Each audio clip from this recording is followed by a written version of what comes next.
நிலைக்கே சென்ற நயன்தாரா கொஞ்ச நஞ்ச ஆட்டம் ஆடுன. தமிழில் ஐயா படத்தின் மூலம் அறிமுகமான நயன்தாரா அந்த படத்தில் நடிப்பதற்காக ஆடிஷனில் கலந்து கொள்வதற்காக கேரளாவிலிருந்து பேருந்து பயணம் செய்து சென்னை கோயம்பேடு பேருந்து நிலையத்தில் வந்து இறங்கிய நயன்தாரா அங்கிருந்து ஒரு ஆட்டோவை பிடித்து ஆடிஷன் நடக்கும் இடத்திற்கு சென்றிருக்கிறார். இதுதான் நயன்தாராவின் சினிமாவிற்கு வருவதற்கு முன்பு இருந்த நிலை. ஐயா படத்தில் நடிக்க வாய்ப்பை பெற்ற நயன்தாரா மிக குறுகிய காலத்தில் தமிழக ரசிகர்களின் கனவு கன்னியாக உருவெடுத்து அடுத்தடுத்து தொடர்ந்து பல ஹிட் படங்களை கொடுத்தார். ராஜாராணி திரைப்படத்தின் மூலம் சினிமாவிற்கு ரீஎன்ட்ரி கொடுத்தார். நயன்தாராவின் சினிமாவில் என்பது மிகப்பெரிய உயரத்திற்கு நயன்தாராவை எடுத்துச் சென்றது.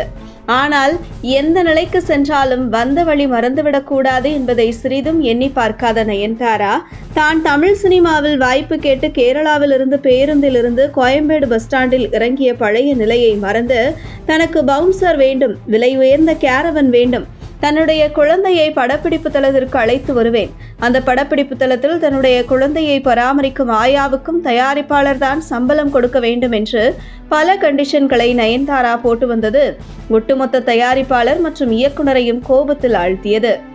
இது ஒரு பக்கம் இருக்க, படத்தின் கதைக்கு தேவையான காஸ்டியூம் கொடுத்தால் எனக்கு இந்த காஸ்டியூம் பிடிக்காது என நயன்தாரா செய்த அட்ராசிட்டி நாளுக்கு நாள் எல்லை மீறி சென்றது. இதனால் கடும் விமர்சனத்திற்கு உள்ளான நயன்தாரா இந்த நிலையில் சின்ன சின்ன இயக்குனர்கள் உங்களிடம் தன்னுடைய சேட்டையை காண்பித்து வந்த நயன்தாரா ஒரு சீனியர் இயக்குனரான சுந்தர் சியிடமும் வேலையை காட்டத் தொடங்கி மிகப்பெரிய பாடத்தை கற்றுக்கொண்டிருக்கிறார் நயன்தாரா. சுந்தர் சி இயக்கத்தில் மூக்குத்தி அம்மன் 2 படத்தில் நயன்தாரா நடித்து வருகிறார். இந்த படத்தில் மற்ற சின்ன சின்ன இயக்குனர்களிடம் எப்படி அட்ராசிட்டி செய்வாரோ நயன்தாரா, அதே அட்ராசிட்டியை எனக்கு இந்த காஸ்டிங் பிடிக்கல, எனக்கு இந்த லொகேஷன் பிடிக்கலன்னு சுந்தர் சியிடம் சேட்டையை காண்பிக்க ஒரு கட்டத்தில் டென்ஷனான சுந்தர் சி, நான் சொல்றதை கேட்டு நடித்தால் மட்டுமே இந்த காட்சி எடுக்கப்படும் ஸ்ட்ரிக்டா சொல்லி இருக்கிறார் சுந்தர் சி. மேலும் நயன்தாராவின் அட்டூழியம் எல்லை மீறி சென்றால் இந்த மூக்குத்தி அம்மன் படத்தில் நயன்தாராவை தூக்கிவிட்டு தமன்னாவை நடிக்க வைப்பேன் என்கின்ற மனநிலைக்கு சென்றிருக்கிறார் சுந்தர் சி.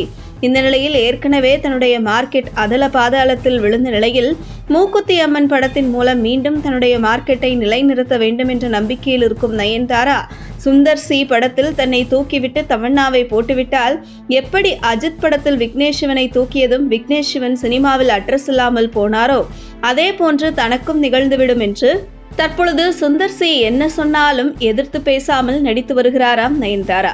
அது மட்டும் இல்லாமல் ஒரு சின்ன ஷாட் முடிந்ததும் நேரா கேரவனுக்குள் உட்கார்ந்து கொள்ளும் நயன்தாரா தற்பொழுது படப்பிடிப்பு தளத்தில் காட்சிகள் முடிந்த பின்பும் அங்கே படப்பிடிப்பு தளத்திலேயே உட்கார்ந்து அமர்ந்து சக ஆர்டிஸ்டுகளிடம் சகஜமாக பழகி வரும் நயன்தாரா எப்போது பிரேக் விடுகிறார்களோ அப்போதுதான் கேரவன் உள்ளேயே செல்கிறாராம். அட, இது நயன்தாரா தானா என்று ஆச்சரியப்படும் வகையில் நயன்தாரா இப்படி தன்னுடைய நடவடிக்கைகளை மாற்றி பழைய நயன்தாராவாக மாறுவதற்கு முக்கிய காரணம் சுந்தர் சியிடம் அவருக்கு பாட்சா பலிக்கவில்லை என்கிறது சினிமா வட்டாரங்கள். உங்கள் தின சேவல்